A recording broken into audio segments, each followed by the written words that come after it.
In today's Mishnah, we're in the first and second Mishnah from the second parak of Masechta Kinim. The Mishnah begins, Ken Stuma. So Ken Stuma, if you recall, it's a pair of birds that were purchased to satisfy one's obligation, but at the time of purchase, one did not designate which is a chatat and which is a olah.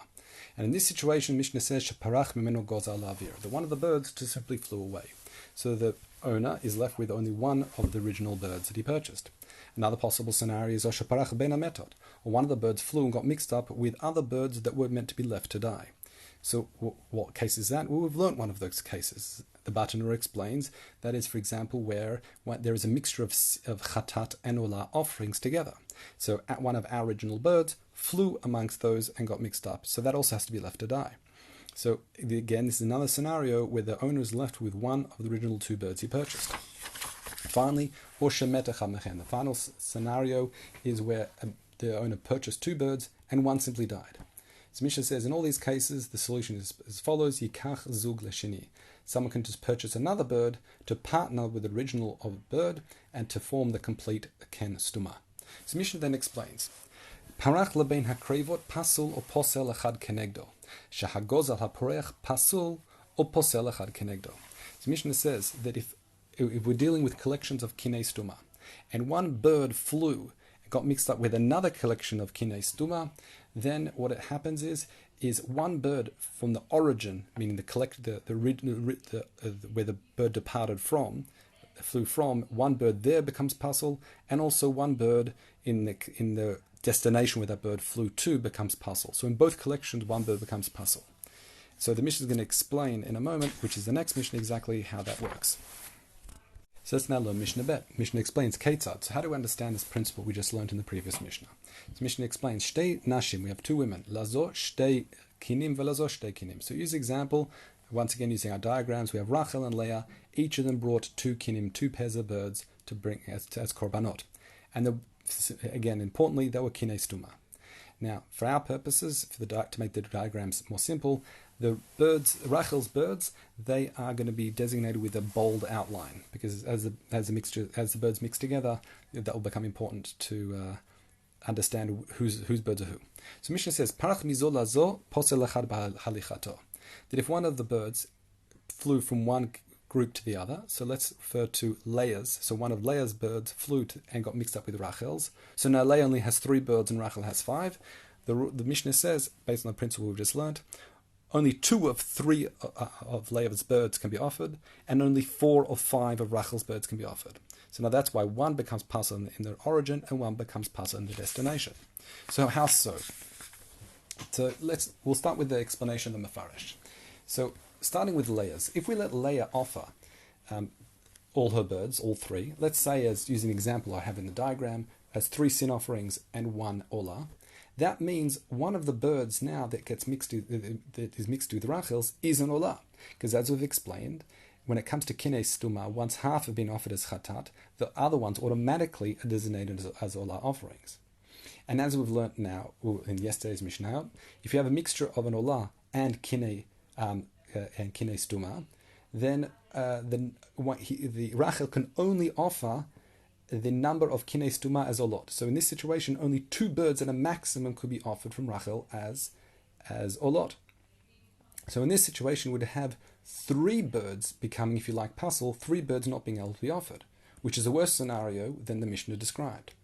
If, however, we allowed, just to make that clear, Rachel cannot offer any sin offerings out of concern that she'll be offering Leah's olah, and she cannot offer 3 olah offerings. Rachel cannot, but out of concern that all 3 are her birds, and she can only offer 2. So let's continue. If we allow Leah only to offer 2 birds, say she offers a olah and chatat, then Rachel can also only offer 4 of her 5. Why is that? That is because if we allow her to offer all 5, using an example as 3 sin offerings and 2 olah offerings, then we run the risk that all 3 sin offerings belong to Rachel, came from Rachel's bird, and she's not able to do so. Because, as explained, at a maximum she can offer 2 chatat and 2 olah offerings.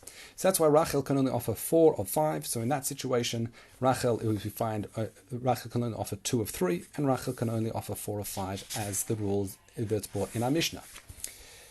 let's explain the same case from a different perspective. This is an approach of the Razah. He explains, well, let's start with Rachel. Leah was a negligent one, so let's look at it from Rachel's perspective. Why don't we say Rachel can offer all her bird offerings? Well, that won't work because let's say Rachel, we say offer 3 chatat and 2 olah offerings from that collection. We run the risk that, however, that all 3 sin offerings came from Rachel's birds, which again one cannot do. So at a maximum, because of this concern, she can only offer 2 sin and 2 chatat and 2 olah offerings. That being the case, let's turn our attention to Leah. Can Leah now offer all her birds? Well, let's say she offered 2 olah and 1 chatat. If she did so, we run the risk that her other bird, meaning the 4th of Leah's birds that was mixed with Rachel, was also offered as an olah, which would mean that from her birds, 3 have been offered as olot and 1 as a sin offering, which one cannot do. So that is why even in this situation, we say, from this perspective, Leah can only offer a maximum of 2 of her 3 birds. So that's how we understand the Mishnah when it says, posel echad b'hachilato, that a bird is made pasul from the origin and in the destination. Interestingly, though, it's not really the birds have become pasul. Pasul means an invalid korban. But rather, the Rosh explains when it says pasul, what it simply means is that we're prevented from offering all 3 or all 5 birds from Leah and Rachel's collections of birds, respectively. Mishnah then continues, Chazar, what happens if a bird flies back now from Rachel's collection to Leah's? Mishnah says, in that situation, posel echad b'chazirato. It would make an additional bird in each of the 2 collections in front of Rachel and Leah invalid. Now, the Kinim says it's important for the Mishnah to teach us this because we might think that since one of Leah's birds has already proved to be a bit harder to control, you might think that the bird that flew back was the original bird of Leah's. Mishnah says, no, you cannot assume that. We have to be concerned that one of the birds now that flew from Rachel's collection to Leah's was indeed a Rachel's bird and not Leah's. So in that situation, the Mishnah says now Leah can only offer a maximum of 2 and Rachel can only offer a maximum of 2. Now why is that? That is because of the worst situation, as we show in the diagram. The worst possibility was one of Rachel's birds that flew back and went to Leah's. Now, so in this situation, only Rachel and Leah can only offer a maximum of 2 birds, say 1 chatat and 1 olah. Put simply, the reason is that we run the risk that if we allow any of them to offer more than 1, that more than 3 olot or more than 2 olot or more than 3 chataot from either Leah or Rachel's birds will be offered. So let's explain. Let's say we let Leah offer 3 of the 4 birds, using this example, then as soon as she does that, say 2 olot and 1 chatat, that means the remaining bird of hers is a sin offering. Okay? And that remaining bird, unfortunately, might be the one that's mixed with Rachel's birds. That means now, firstly, Rachel can't offer any olot whatsoever, because she offers a korban as an olah. It might actually be Leah's remaining bird, which is a chatat. So you might say, okay, she can offer a chatat, a sin offering. Well, or maybe she can even offer more than 1.